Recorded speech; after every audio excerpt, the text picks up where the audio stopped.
Welcome back, high school hockey fans. It's another edition of This Week in Wisconsin Prep Hockey. I'm Mike Hammett along with Bill Berg and Bill Berg Jr. and Dan Bauer as we starting to get a little bit late in the season, and the action is more than just heating up at this point. We got some stuff to cover, but first we want to cover our games of the week that we had last week. And Dan Bauer, why don't you go ahead and give us the girls' game that you had last week? Right, yeah, I made the trip down to Wildcat Center, River Falls, and actually saw these two teams play about the same time last year. And that's Western Wisconsin, who was currently and still is currently ranked number two in the state, and number three right behind them, St. Croix Valley Fusion. And they met for the first time this year. That should have happened earlier in the year, but they had one of those. Uh, Snow outs or whatever we had early in the year. We had quite a few of those. So this game was a reschedule. I actually didn't drop the puck till almost 8 o'clock. Squeezed a mic game in between the JV game and the varsity game. So it was interesting. But a really good hockey game. Two very good teams that will be battling each other right down to the end to get to the state tournament. Both of them coming out of the same sectional. So they will be seeing each other down the road. The Fusion got off to a really quick lead, a minute and four into the game. Emerson Lindis got her third goal of the year, coming down the right wing, just inside the dots, and took a nice shot and beat Sierra Andert. The play was really made a little bit earlier. Kendra Harmon made a nice play as the wing on the breakout got the puck up and out of the zone and into the neutral zone. And that's where Lindis ran it down and then beat the defenseman down the wall for that shot. So 1-0. Stayed that way till late in the period. So early goal and a late goal with just 13 seconds left in the period. Western Wisconsin tied it. Taylor Larson just coming off the bench on a change. There was a puck near the wall. It got deflected out towards the blue line, and as she's coming in, she stepped right across the blue line. Puck was just waiting there for her. Stepped into it with a nice shot and scored to beat Caitlin Gustafson, and that tied the game at 1-1. And that's at the end of the first period. Fusion outshot Western Wisconsin 10-5 in the period. Second period, another almost quick start. In the first minute of the second period, Ashley Jensen got a clean breakaway for Western Wisconsin, but as she went to make her move, about at the hash marks, the puck stuck in some wet ice and she went right over the top of it, and her breakaway opportunity never happened. I noticed a lot of my games I've been going to lately, a lot of wet ice issues early in the periods. A lot of these games not letting the ice set up enough before they drop it and start play. At 8:34, Western Wisconsin took the lead. Gabby Thompson got the goal from down a rebound goal down in tight on the power play.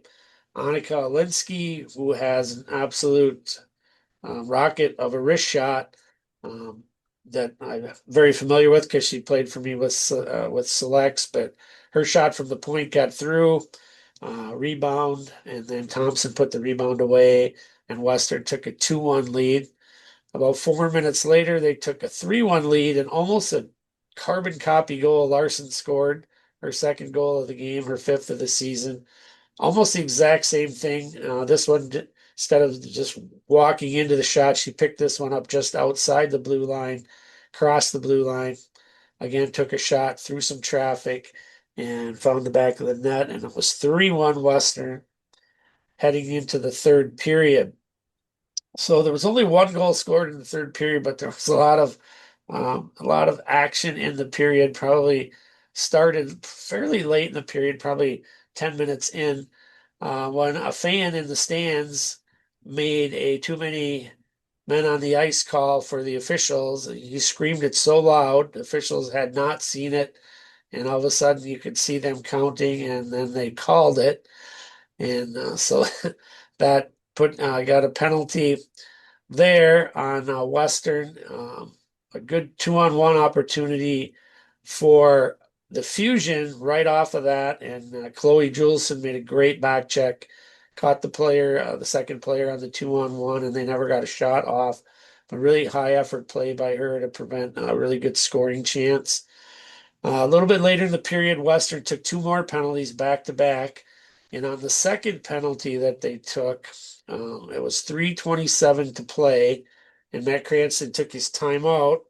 He told me after the game, he said, one thing my dad taught me, told me about coaches, he said one of the biggest mistakes they make is they wait too long to pull their goalie. So he pulled his goalie at 3:27 to make it a 6-on-4.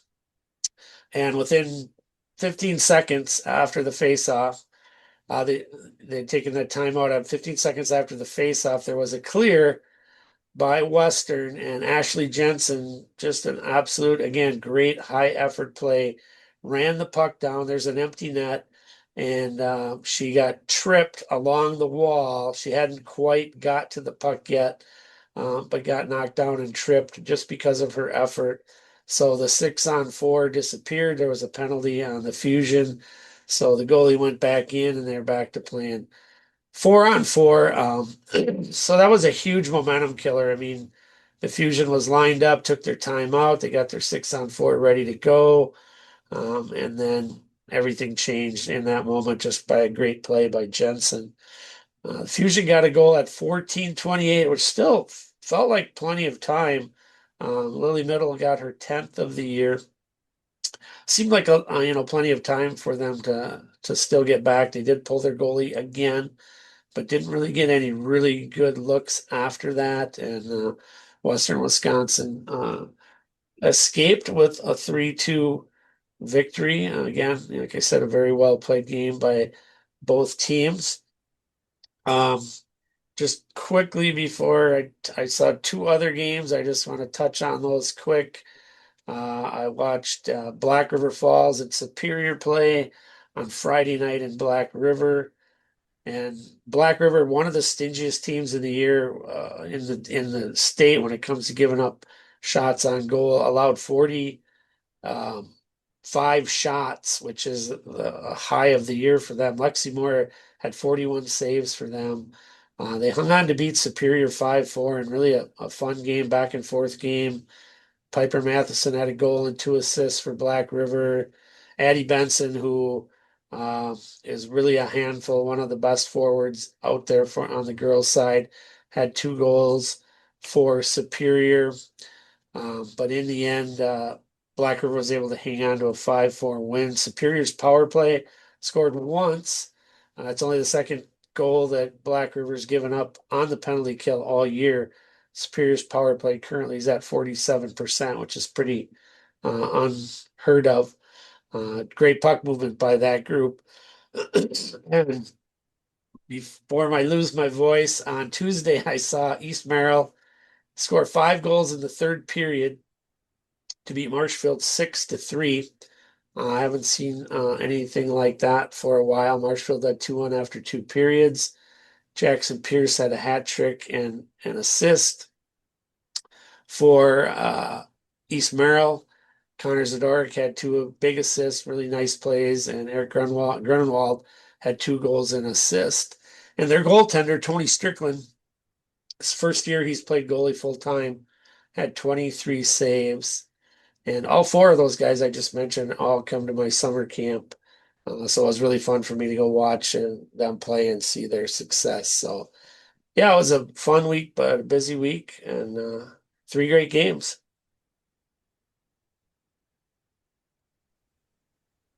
I got a question for you, Dan. As a former coach, I've seen also ice problems, well, water problems on top of the ice at the starts of games and at the starts of the period, where yeah, the ice will, I mean, the puck will actually come to a stop and screw up, plays.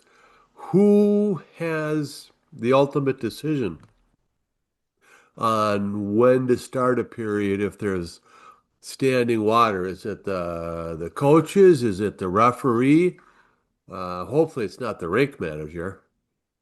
No, I mean, I don't know if there's a written down protocol. My guess would be that it's the call of the officials. I mean, they seem most of the time when I've been involved with that, they're the ones that will come over and say, "Hey, the ice is too wet. We're gonna wait."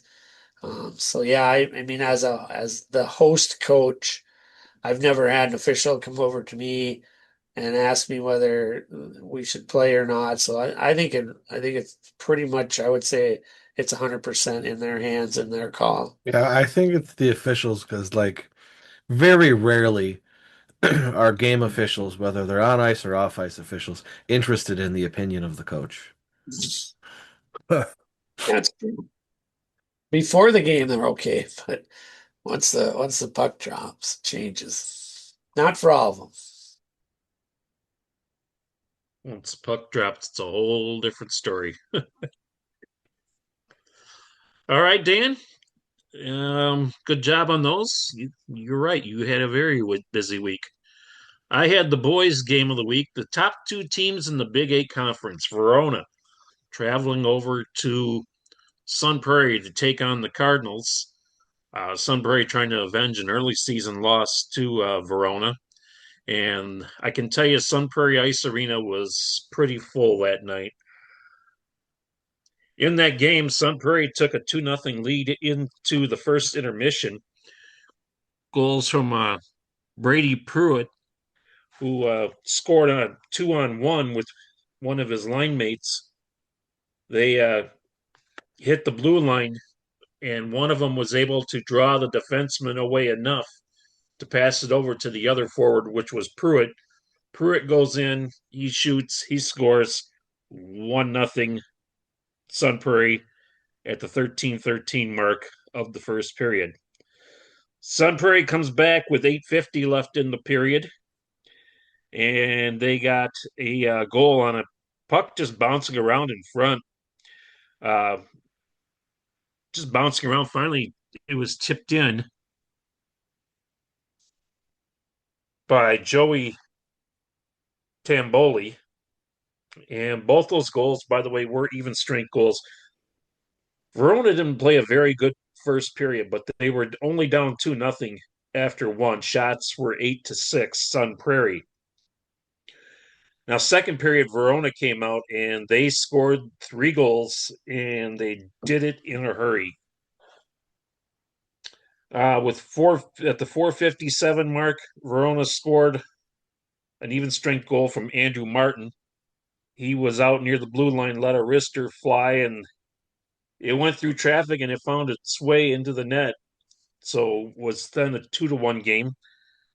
They come back and get a power play goal from Watson Gerke, and that made it a 2-2 game. And Verona all the momentum. And then they got even more momentum 9 seconds later while I'm writing down the call of the call for the goal. 9 seconds later, they score again. This time it was number 14, Eli Matilla. And Verona, just like that, had a 3-2 lead. So we go playing later on into the period. And then with 3 minutes and 42 seconds, Sun Prairie's down a man. And something happened out near the blue line where Sun Prairie was able to pick up a puck, and the Verona defenseman had to come back and try to cover a 2-on-1. And he did the best he could, but Brogan Davis from Baxter Ledford were able to finish off that 2-on-1. And it was a tie game at 3 going to the second intermission. Shots were 17-11 at that point in the game. Third period, nothing going on in the third. I find my stuff here. And then I thought Verona actually, for the most part, outplayed Sun Prairie in the third period. Verona looked like they found their game and They were moving the puck well, and their defense was really making things hard between the two blue lines for Sun Prairie. So we ended up going to overtime. Overtime, just 2 minutes and 20 seconds in, Sun Prairie, the puck was down back behind the Verona net. Sun Prairie was down there trying to dig it out, and they were able to get it in front to Baxter Ledford, and Baxter Ledford was able to score, and the Sun Prairie crowd went home happy with a 4-3 overtime win over the Verona Wildcats, which has put Sun Prairie in the driver's seat for the Big Eight Conference. Both teams had 12 points, but Sun Prairie has played one less game than Verona. In the game, I can tell you the goaltenders for Verona. Ethan Brisbalo stopped 19 of 23 shots in the game for Verona. And for Sun Prairie, the goaltender, they ran a freshman out there by the name of Cam Clemens. Guys, did that last name Clemens sound familiar? Yep. Freshman No, goaltender. nope, never heard of Larry Clements. Freshman goaltender. I know this won't surprise you. He's a freshman. He's 6'4". Big boy. Um, he scored 19 of 22 and was able to get the win. So Sun Prairie in a very exciting game and very physical. I thought the Sun Prairie brought the more of the physical game, but Verona had played a very good second and third period, but in overtime they just kind of Sun Prairie was able to get a bounce in the end, and they won that game 4-3.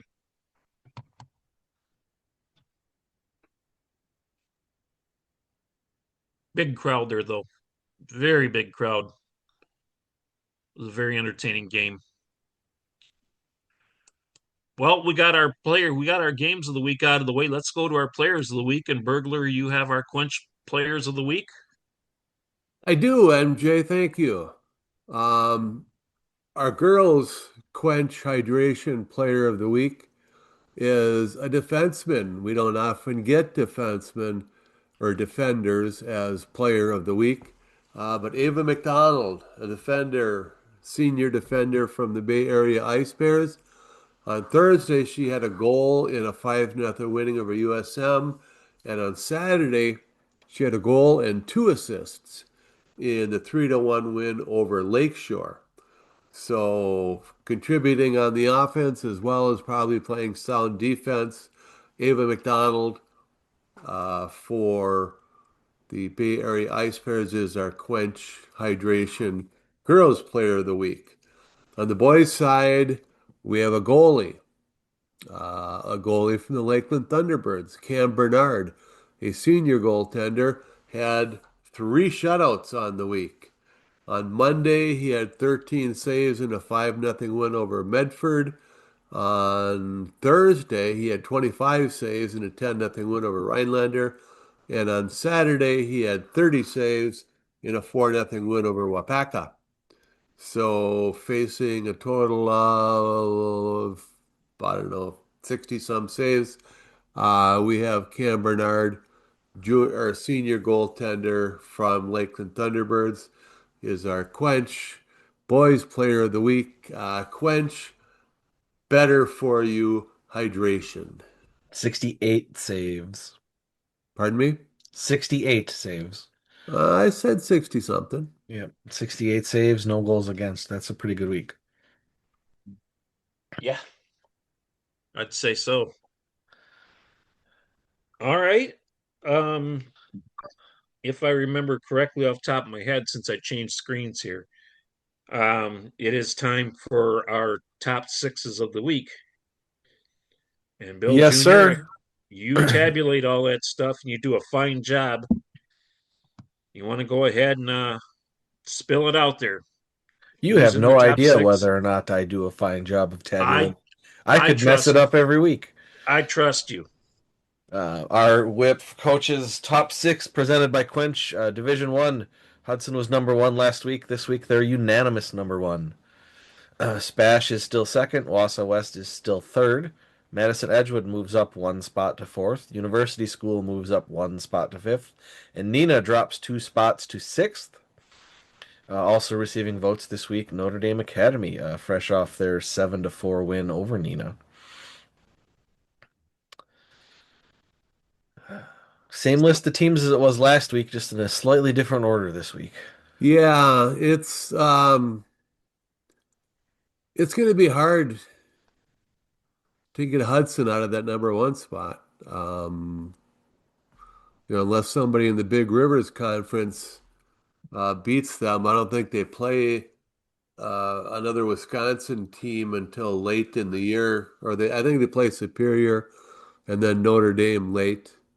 So, you know, unless one of the other Big Rivers teams knocks them off, but I don't see any of those teams as being all that strong this year.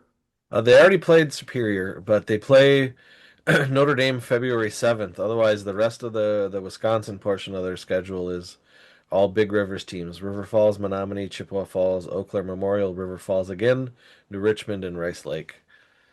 Um, so you're looking at this season, probably, New Richmond or Eau Claire Memorial would probably have to be the team to do it. River Falls, they've got a real good shot. They've got a couple good players on that team, but man, it's tough. Hudson is really good this year.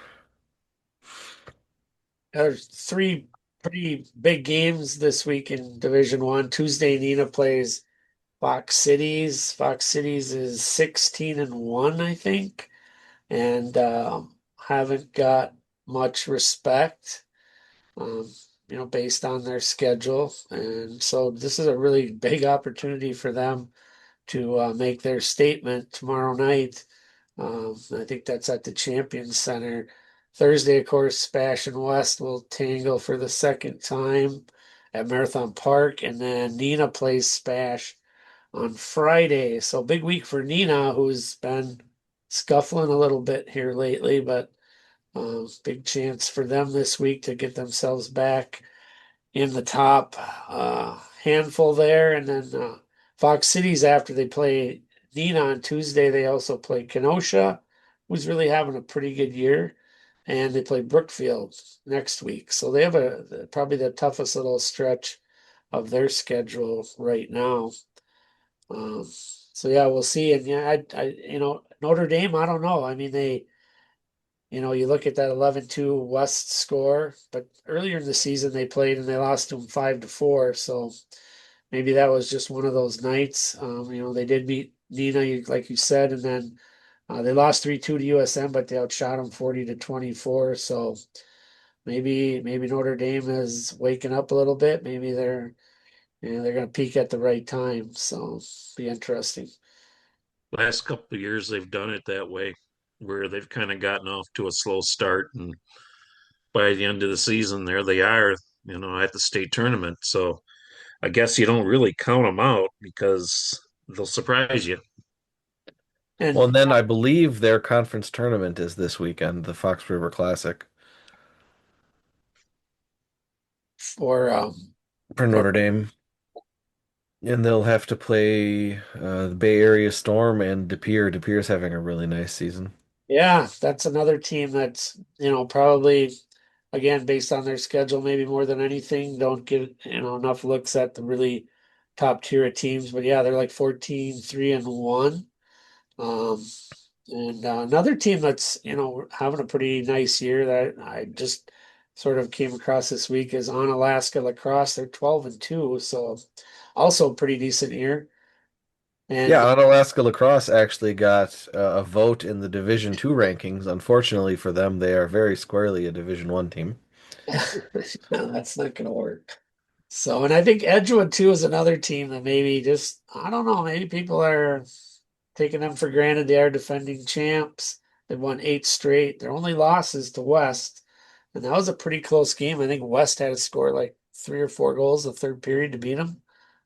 So, yeah, I mean, I think there's a pretty good pretty good bunch of teams there in that top six, and you can drop down and pick up a few. And for their part, Wausau West kind of just played a clunker against Marshfield. Um, you mentioned East Merrill beating Marshfield 6-3. Um, West came back and beat them like 2 days later, 6-4. Marshfield actually had a two-goal lead in that game at one point, and West had to fight their way back into the lead, and it was close the whole way. Yeah, I think they discovered just how important Scalcucci is to their team on that night. So, Yeah, we should have a good opportunity to see a lot of those games. I know Dustin Reese will be covering the Fox Cities and uh, you know, Nina game tomorrow night. I don't know the West versus Spash game. Unfortunately, that's at Marathon Park, and it's going to be cold as hell in there. So I don't know if I'm going to go with that one. I may wait and see um, Nina at Spash because KB Willett's a lot warmer than Marathon Park. I don't know. and they got that nice place you can shoot pictures from too. Yeah, Yeah, yeah. above the benches. You don't have that at Marathon Park. All right, moving on to Division Two. Division Two, the top four teams are the same as last week. Northland Pines is still number one. Wanakee two, McFarland three, St. Mary's Springs four. This week, Somerset is fifth. They were not ranked last week. And River Falls drops one spot to sixth. They were fifth last week. Also receiving votes are Amory and Baldwin Woodville. Yeah, it's interesting. You look at Springs; they got beat twice, 6-0 last week. Two really good teams, Nina and USM. Didn't move a spot for them, but yeah, but Pines, Wanakee, and McFarland seem to kind of have the top three locked up right now. But we'll Yeah, the see. Division Two teams rarely get punished for losing to a good Division One team. And they shouldn't, I don't think. Yeah, and Yeah. I think that's fair. So. Somerset made me look good. I said last week I thought they were dangerous and they were a team to watch. And actually, I ran into their coach, Dan Gilkerson, was at the Western Wisconsin game because his daughter plays for Western Wisconsin. She's a freshman. And I didn't know, I hadn't checked the scores, didn't know that they had beat River Falls. On Monday, I think they played, and I said something to him. I said, "Wow, you made me look good there. That was a good win." So yeah, I think they're a very dangerous team just because of the competitive schedule they play in, and I think Amory, they snuck. I think they will sneak back in if they continue to do. I mean, I thought they might get into that sixth spot this week with beating Baldwin Woodville last week. And Pines at number one will probably face their biggest test of the season on Saturday. They can't look past Hayward on Friday in the first round of the Pines Classic.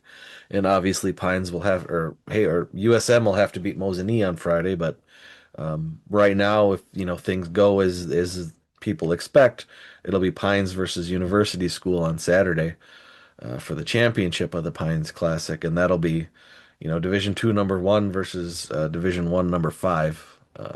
So that'll be a good one. University School has won a fair amount of games this year where they've been outshot by a pretty decent margin. So that should be a fun one. Yeah, and the one other team, Menominee, I thought was gonna get themselves back into the conversation. They won 8 out of 10, but then last week they lost both their games to Eau Claire and to River Falls, so they kind of stunted their momentum a little bit. All right. Moving on to the girls. It is the same six teams in the same order as last week. Bay Area, Western Wisconsin, St. Croix Valley Fusion, Lakeshore Lightning, Eau Claire Area, and Black River Falls. Yeah, it's Bay Area. It's a broken record up there at the top, and I feel like some of their games this year maybe have been a little bit closer than maybe last year. Um, but I don't know if that's going to be enough. I mean, that Lakeshore gave him a nice game this week. Elizabeth Bowers was primarily responsible for that. She had 44 saves for Lakeshore, and they lost 3-1. But that was a 2-1 game with 3 minutes to play. So sometimes we forget that, goaltenders are part of the team too. So I always hated that when people would sort of dismiss a victory because my goalie played great. Well, they are still part of our team. So, um, but yeah, I don't know. I mean, there's still Bay Area doesn't show any signs of real weakness to me that I can see.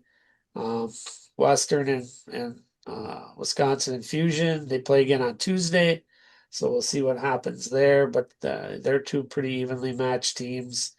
And the Lightning, they're just having a great year. I mean, they had a great year last year. This is back-to-back really good seasons for that program. Um, we'll see where that goes. And Black River Falls, fun to watch. Uh, and Eau Claire got a big win over the Storm. I mean, the Storm is still, in my opinion, in the mix, and they came over and beat them in overtime, so that was a big win for them. Fond du Lac had a really good week. They won three and tied one. They've been in 7 overtime games this year, which is pretty amazing. And then Cap City doing their annual second half, get hot, maybe go all the way to the state tournament. They won 6 straight, and they're all of a sudden they're 10-4-1. So they may be getting some votes here pretty soon too.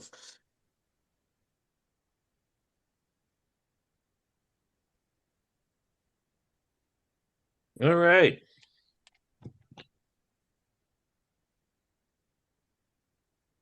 Dan, that's a pretty good synopsis of all things girls hockey there. My goodness, you got it all covered there. Our Yeah, games of the week. What's that? thank you. I do. I have two more things I want to add. It's just Go right it's ahead. boys related, but so I was doing some digging through some stats. I don't know. Sometimes I just get down a rabbit hole and don't know where I'm gonna wind up. But I discovered today that Jet Riley for Tomahawk currently is on a 33 game consecutive point streak. So he's had points in 33 straight games, dating back obviously to last season.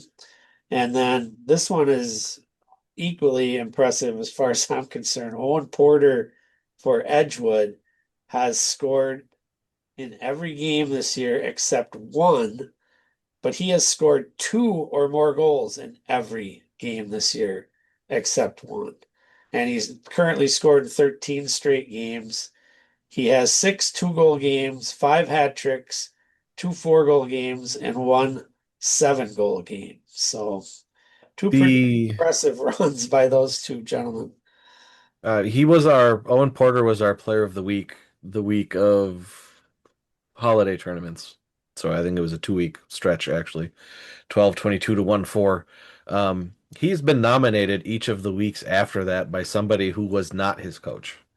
It was from another coach, an opponent coach, which like are worth double in terms of the how the votes are totaled. And yeah, he just like every coach that sees him play is like, yeah, that kid's great. Wow, he's having a phenomenal season for sure. Okay, guys, we're at the open forum session Did we of the actually show announce now. the games of the week? Oh, holy hell! No, we didn't. Um,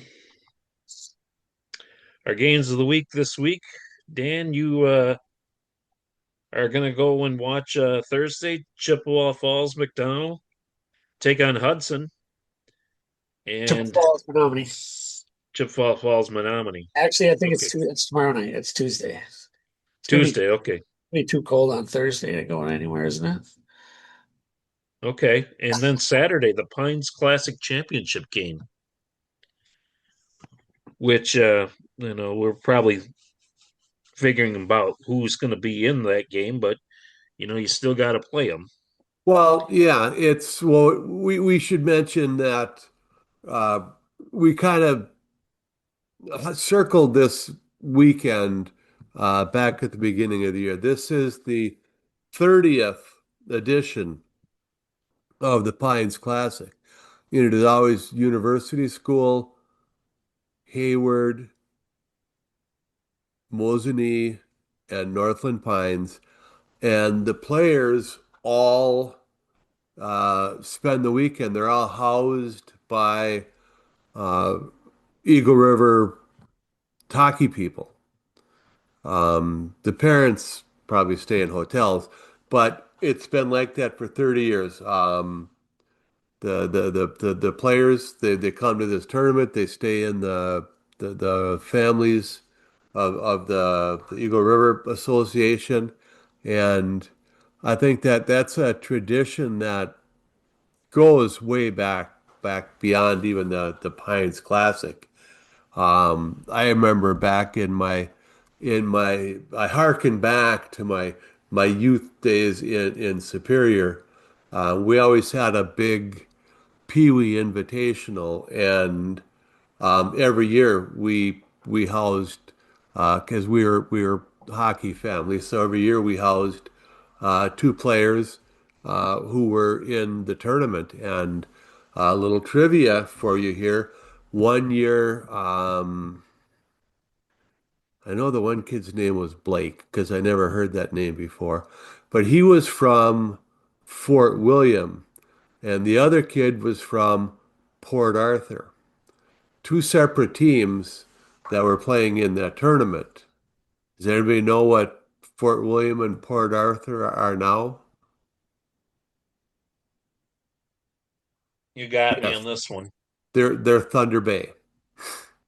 Oh, The two cities merged way back and became Thunder Bay. Before that, they were two different towns. Each had their own association. But anyway, housing kids uh, in your the players in your association members was a long-standing tradition, and I don't know that anybody does that anymore other than for this Pines Classic. If somebody else does, whether at the high school level or the youth level, let us know because we love being proven wrong. Um, but it's a great tradition up in Eagle River.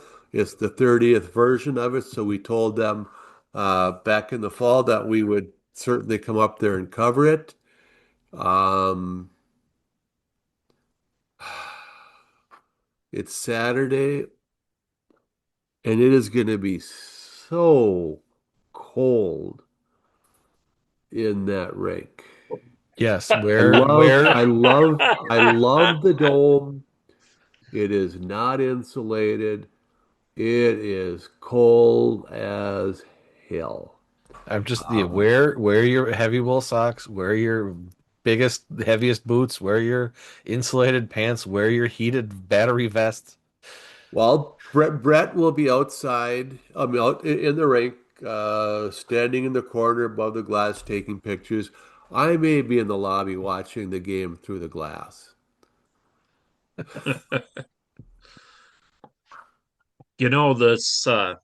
this weekend, the Pines Classic. 20 years ago, USM went up there and lost that game in the championship, and they were the state champion that year in 2006. And I remember something about up there. They lost, I believe they lost to Pines in the championship game, and it was the only game they lost that year was up there. And I remember something about there was some controversy that uh, about up there. I'm not sure if it was something about the neutral zone being too small, or I don't remember off the top of my head. The I bet neutral Cal Back zone wrote. was back back very back small back then. back 20 years ago, the neutral zone probably took you three strides to get through. The USA Hockey designates how far the blue line is from the end boards. And when you do that, there was just not enough room left in between. The center ice circle practically touched the blue lines. But they had a big renovation a couple years ago. They added, uh, they extended the rink into the lobby area. So they added, I don't think it's quite 200 by 85 now, but it's closer.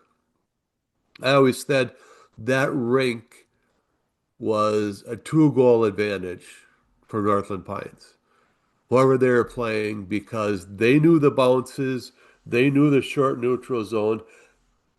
Excuse me, they know how to play that rink. I always thought it was the best home ice advantage in the state by far. Yeah, it's a different rink to play in for sure. It's a lot nicer now, but With these cold temperatures, a rink like Beloit that's got tarps up around it, that ice is going to be pretty doggone good this weekend. If it gets as cold as they say it's gonna get, and here in Janesville, they're saying it's only going to be 2 below for the high. I mean, wow. You know, we'll be at I like to camp. point out that That'll be warm. nobody in the area likes the ice at Everest, but none of them mind standing in the stands when it's not freezing like every other rink in the area. Nice and warm. Warm rinks are just as much of a home field advantage as cold rinks. Yeah, because the puck doesn't slide right and you know how to play it, and your opponent doesn't. And most teams aren't used to playing in rinks where they're warm, so they overdress. And yeah, Spooner was one of the warmest rinks. I don't know why, but you could go out to practice in a t-shirt and teams would come in there and they would just be dying because it was so hot. I did have a conversation while we're recording this podcast with a ref, and they did confirm that there is nothing in the USA Hockey rulebook about what to do if the ice is not set up after resurfacing. It is not mentioned at all, and they will check the NFHS rulebook when they get home. They were reffing a game tonight. Did you talk to Nikki? I did. She also reported the Central Wisconsin Storm versus Northland Pines score while I was at it because she did that game tonight. As I look here at tonight's schedule, Monday night's usually a pretty light night for hockey, but there was 5 games here on the boys' side, and one of them was Hudson and River Falls playing tonight, and they started at 8 o'clock. So that game's Yeah, Monday probably used to be sort of reserved for like makeup games, and then from there it just kind of creeped into the schedule. I mean, it's still less than Tuesday, Thursday, Friday, and Saturday, but the other we're getting to be where there's games pretty consistently every Monday. I don't like it. still Wednesday. Still Wednesday seems to be one of those nights when there's hardly any. There are no games on Wednesdays because that is church night. It is okay. Final thoughts, open forum, guys. Anything you want to get off your chest?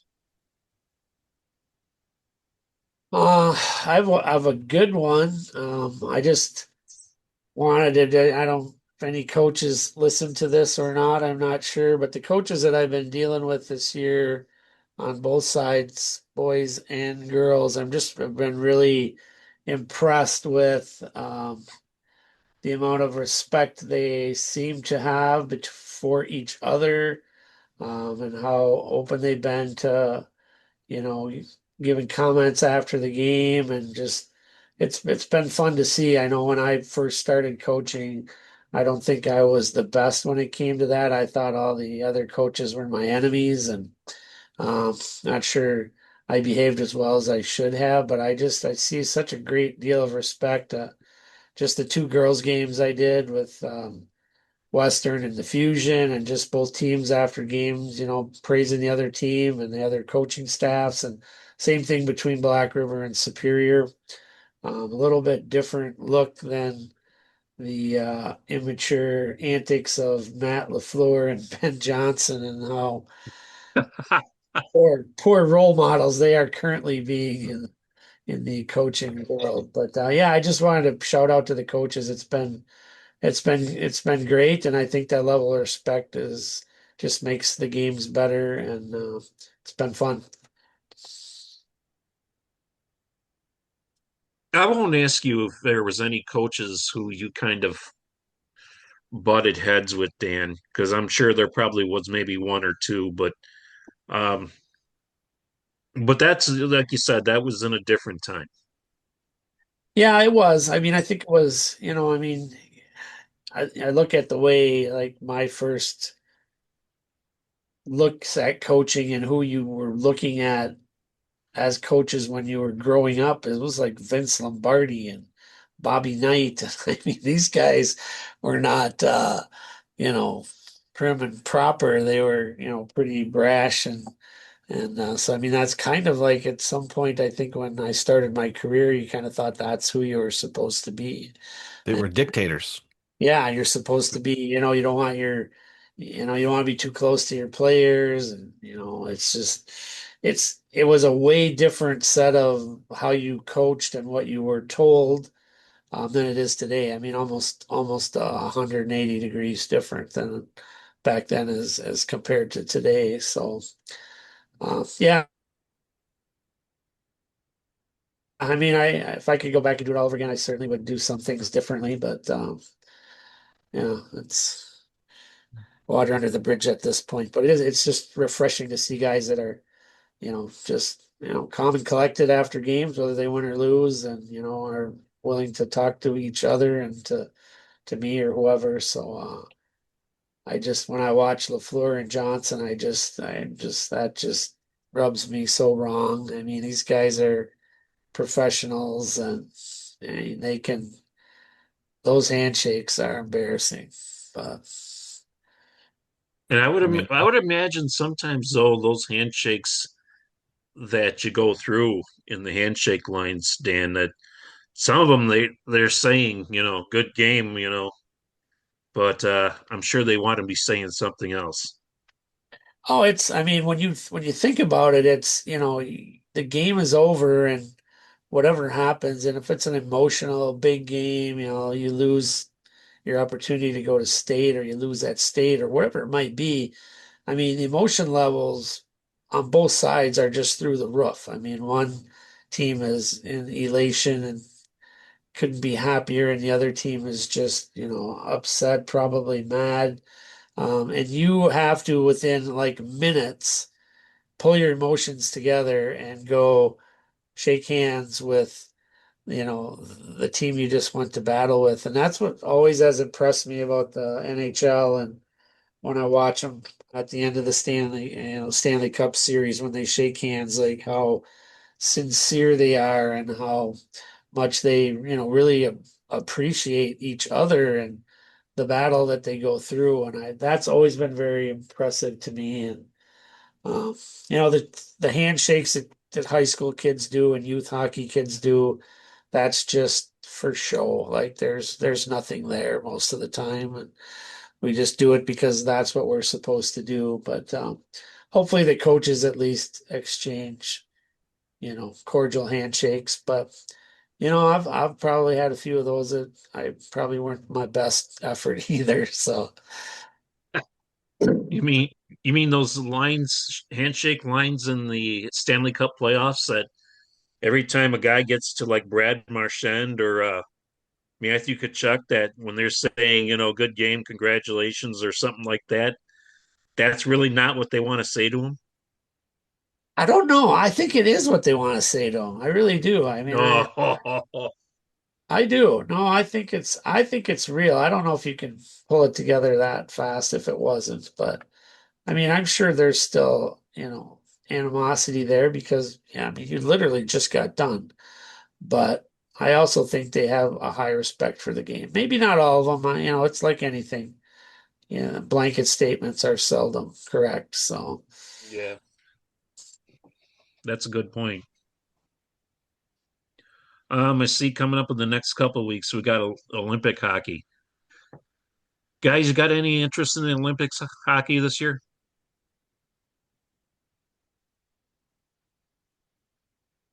I'll probably watch it.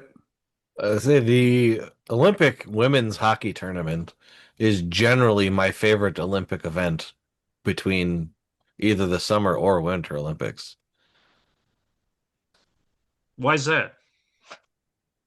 Is it because it's more of the game and more of a pure sport? I mean, actually like Olympic men's hockey better than NHL hockey most of the time either because they don't drop the gloves and beat the crap out of each other. I hate hockey fights. I think they're boring and stupid for the most part. Um, but yeah, I like the women's game. I mean, they still hit each other even though there's technically no checking, but yeah, it's fun to watch. And it's actually like if you're watching it with people who aren't hockey people, it's actually easier for them to watch too because it's not quite as fast. And you can like help them, show them stuff. Yeah, I think for me, I don't know, I sort of lost my love for the Olympics once they started sending the pros. That's just I liked watching that group of college kids go out there and see what they could do, and of course, obviously the 1980, but yeah, it just lost something for me when they started doing that. I mean, I'll still watch some of it, but I won't watch it like I did back then.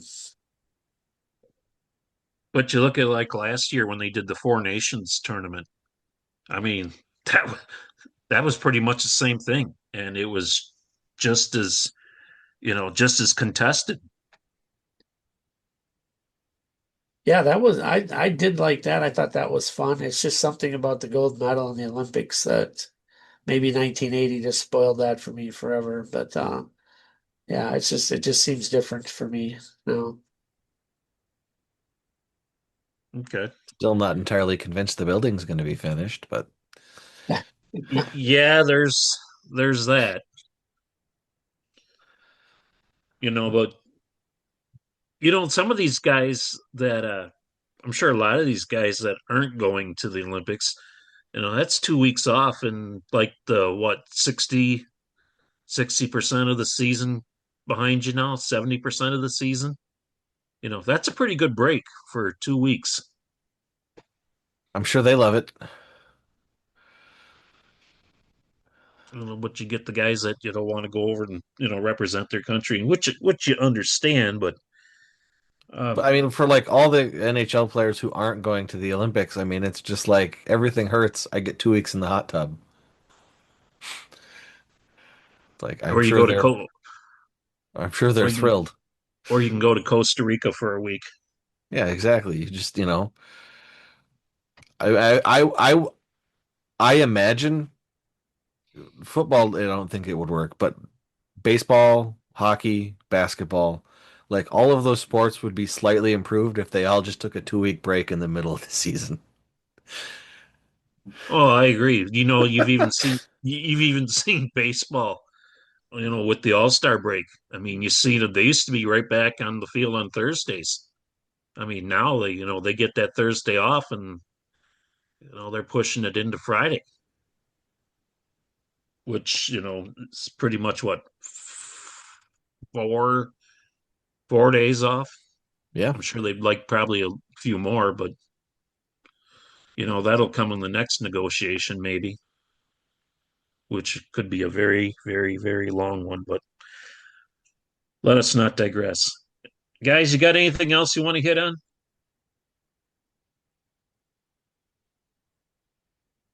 I might actually get to go to some games again this week. I was supposed to go to two last week, but one was canceled. I should be able to get to like four this week. Which one was canceled? Lakeland was gonna come down to Everest on Tuesday, and that one got canceled, and I didn't hear why. Uh, could be for any number of reasons, but and then of course you got Lorelai and her hockey. She played goalie yet? She played goalie this past weekend. How'd she do? She got her 2 weeks of practice, and then she got 3 games. We lost the first one to Marshfield, and like the other, I'm going to use the term fake goalies. They're not fake goalies, but I have two actual goalies on my team who rotate. But at Yeah. Squirts, any kid who wants to try goalie gets to try. So she was the third of the try it out kids. And all three of them, after 2 weeks of practice, their first game in the net, they kind of waved at the puck with their stick. And then after that first game, nerves got out of the way. They all played much better in their second game. So she did that same thing. We lost our Friday game. That was her first game, and then we won the next two. And she came like a whisker away from a shutout in her second game on Saturday. She just didn't quite get her right leg pad flush with the ice on two butterflies. She beat the shot both times. She was in the right spot, but she didn't get that pad all the way down. Had she done it, she probably would have had a shutout in her third game of the weekend. So she was pretty happy with her try at goalie. So is this going to be a regular thing, possibly?